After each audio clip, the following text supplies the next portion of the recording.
The loyalty loop. Tactic, isolation, and attachment. Weapon, you are nothing. Paano ito gumagana? Putulin mo dahan-dahan ang koneksyon nila sa ibang tao. Ipa-feel mong ikaw lang ang totoo, ikaw lang ang safe, ikaw lang ang loyal. Kapag natanggal mo ang iba, lahat ng energy nila sa'yo lang mapupunta. Paano gamitin? I-criticize mo subtly ang ibang taong malapit sa kanila. Alam mo, napansin ko to sa kaibigan mong yan. Ipa-feel mong ikaw lang ang hindi umaalis. Tingnan mo, kahit ganyan ka, nandito pa rin ako.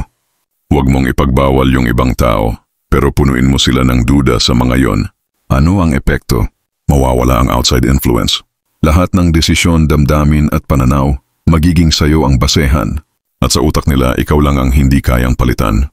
The God Complex. Tactic, control their reality. Weapon, build, break, rebuild. Paano ito gumagana? Gumawa ka ng sariling mundo na ikaw ang sentro. Ipa-feel mong lahat ng good things galing sa'yo. Lahat ng bad things nawawala kapag andyan ka. Ikaw ang source of meaning. Paano gamitin?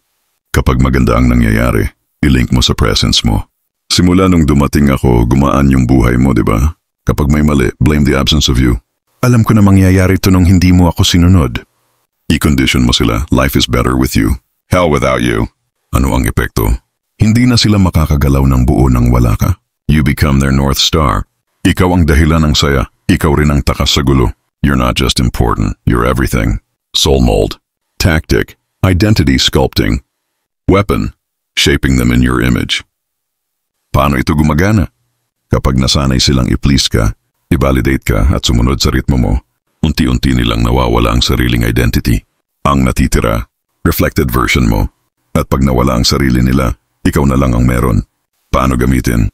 Laging may comment sa choices nila. Di bagay sa'yo yan. Mas okay kung ganito ka. Gamitin ang word na kung ako sa'yo, tapos i-push subtly ang gusto mong identity. I-validate lang yung actions na papalapit sa gusto mong version nila. Pag lumilihis, tahimik ka or cold. Ano ang epekto? Di na nila alam kung sino sila kung wala ka. Kilos nila, sayaw mo. Pananaw nila, salamin ng gusto mo. You are no longer their partner. You are their goddamn architect. Thank you for watching. And follow for more.